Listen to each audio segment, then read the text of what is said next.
29 जूनची रात्र. आसामच्या गुवाहाटी पोलिसांना एक टीप मिळाली. गुवाहाटीच्या खारघुली परिसरात तस्करी केलेल्या सोन्याचा मोठा साठा येणार असल्याची ही गुप्त माहिती होती. त्यामुळे गुवाहाटी पोलिसांचं पथक रात्री खारघुली परिसरात गस्त घालत होतं. गस्ती दरम्यान पोलिसांना एका व्यक्तीच्या हालचालींवर संशय आला. पोलिसांनी त्या व्यक्तीला अडवलं, त्याची झडती घेतली. त्याच्या अंगावरची भली मोठी चादर पोलिसांनी काढली तेव्हा पोलिसांना मोठा धक्काच बसला.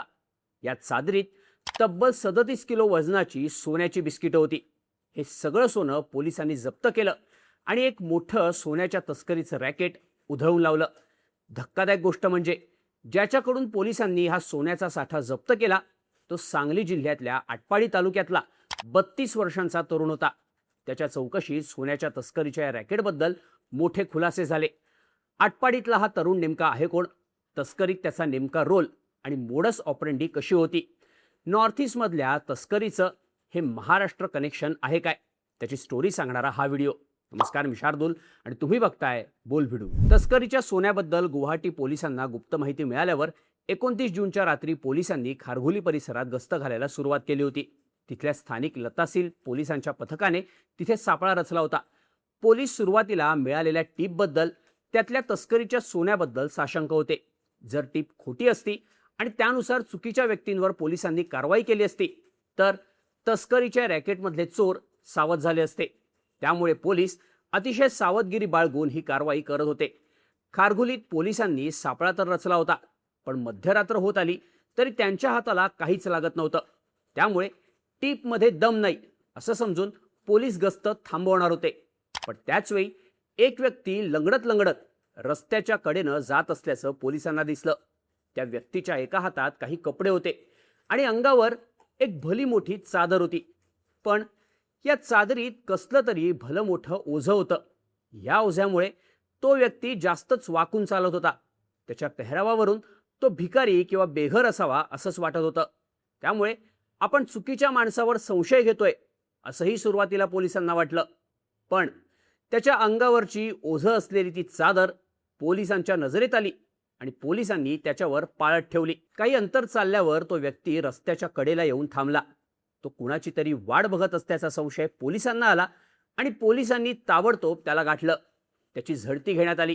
जेव्हा पोलिसांनी त्याच्या अंगावरची चादर काढण्याचा प्रयत्न केला तेव्हा त्या चादरीत खरंच काहीतरी वजनदार वस्तू लपवल्याचं पोलिसांच्या लक्षात आलं.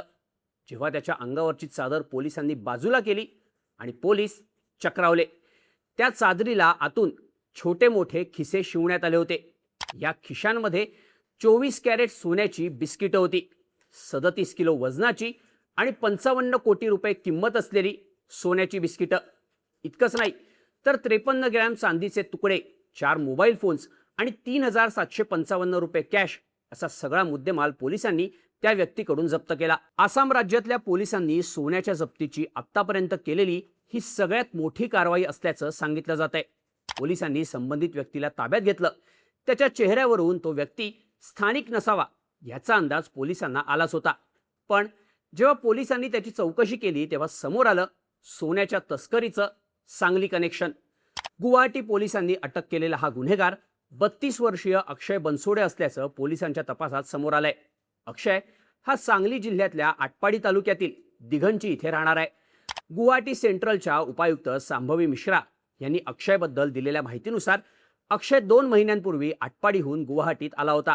इथल्या गांधी वस्तीत तो एका भाड्याच्या खोलीत राहत होता. सोनं तस्करीच्या रॅकेटमध्ये अक्षय कुरिअर किंवा कॅरियर म्हणून काम करतो. तस्करी करून आलेलं सोनं एका व्यक्तीकडून दुसऱ्या व्यक्तीला पोहोचवण्याचं काम अक्षय करायचा. यासाठी त्याला दर महिन्याला 80,000 रुपये पगार मिळायचा. आत्तापर्यंत अक्षयनं एकूण 3 वेळा तस्करीच्या सोन्याची एका ठिकाणाहून दुसऱ्या ठिकाणी वाहतूक केली आहे. या तिन्ही वेळी मिळून त्यानं 20 किलो सोन्याची तस्करी केली आहे. पण चौथ्या वेळी तो पोलिसांच्या हाती लागल्याचं उपायुक्त मिश्रा यांनी माध्यमांशी बोलताना सांगितलंय. यासोबतच अक्षय बनसोडेच्या चौकशीत मोठे खुलासे सुद्धा झालेत. तस्करीच्या सोन्याची वाहतूक करताना आपल्यावर कोणाचा संशय येऊ नये म्हणून अक्षय फाटलेले कपडे घालायचा. आपण भिकारी किंवा बेघर असल्याचा तो बनाव करायचा. तसंच दिव्यांग असल्यामुळं त्याला नीट चालताही येत नव्हतं. त्यामुळे त्याच्यावर कोणाचा संशय सुद्धा यायचा नाही. मुख्य म्हणजे आत्तापर्यंत अक्षयने तस्करीच्या सोन्याची वाहतूक ही पब्लिक ट्रान्सपोर्ट न केल्याची माहिती पोलिसांच्या तपासात समोर आली आहे. मागच्या तिन्ही वेळी त्याने केलेली 20 किलो सोन्याची वाहतूक ही रेल्वे आणि बसच्या माध्यमातून केल्याचं पोलिसांनी सांगितलंय. तसंच अक्षय आपल्या नेटवर्कमधल्या सगळ्या लोकांसोबत फक्त इंटरनेट कॉलिंगच्याच माध्यमातून संभाषण करत होता.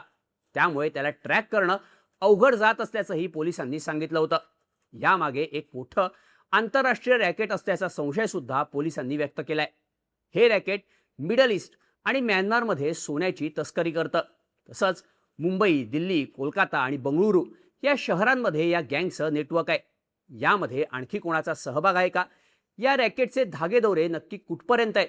अक्षय सोनं नक्की कुठून आणि कुठे घेऊन जात होता याचा तपास आता पोलिसांकडून केला जातोय. आता या प्रकरणात अक्षय बनसोडेला गुवाहाटी पोलिसांनी अटक केली असली तरी सांगली जिल्ह्यातल्या सराफा व्यवसायाचा आंतरराष्ट्रीय तस्करांकडून गैरफायदा घेतला जात असल्याची माहिती देण्यात येते. सांगली जिल्ह्यातला आटपाडी, विटा आणि खानापूरचा भाग पिढ्यानपिढ्या मुंबई, पुण्यासह देशभरातील गोल्डन मार्केटशी जोडलेला आहे. त्यामुळे इथल्या स्थानिक सुशिक्षित बेरोजगार तरुणांना दरमहा 80 ते 90 हजार रुपयांच्या पगाराचं आणि कमिशनचं आमिष दाखवून त्यांना या जाळ्यात ओढलं जातं. हे सोनं प्रामुख्यानं म्यानमार किंवा मध्य पूर्वेतील देशांमधून समुद्री आणि जमिनी मार्गानं बांगलादेश किंवा मणिपूरच्या सीमावर्ती भागातून भारतात छुप्या पद्धतीनं आणलं जातं.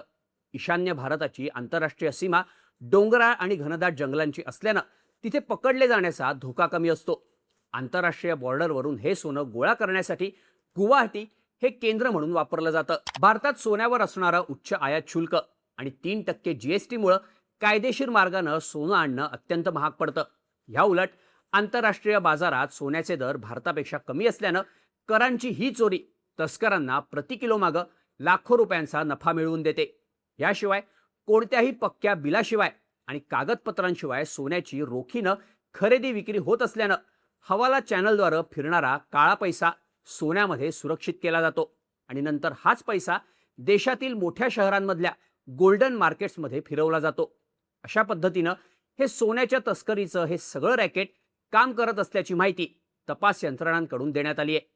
आता सांगलीच्या आटपाडी तालुक्यातील दिघंची या छोट्याशा गावातल्या अक्षय बनसोडेला गुवाहाटीत तब्बल 55 कोटींच्या सोन्याच्या तस्करीत अटक झाल्यामुळं या तस्करीच्या महाराष्ट्र आणि सांगली कनेक्शनची मोठी चर्चा व्हायला लागली आहे. सोन्याच्या तस्करीच्या या पॅटर्नबद्दल आणि त्याच्या महाराष्ट्र कनेक्शनबद्दल तुम्हाला काय वाटतं? याबद्दलच्या तुमच्या प्रतिक्रिया कमेंट करून नक्की सांगा आणि अशाच माहितीपूर्ण व्हिडिओजसाठी बोल व्हिडिओच्या YouTube चॅनलला सबस्क्राईब करायला विसरू नका.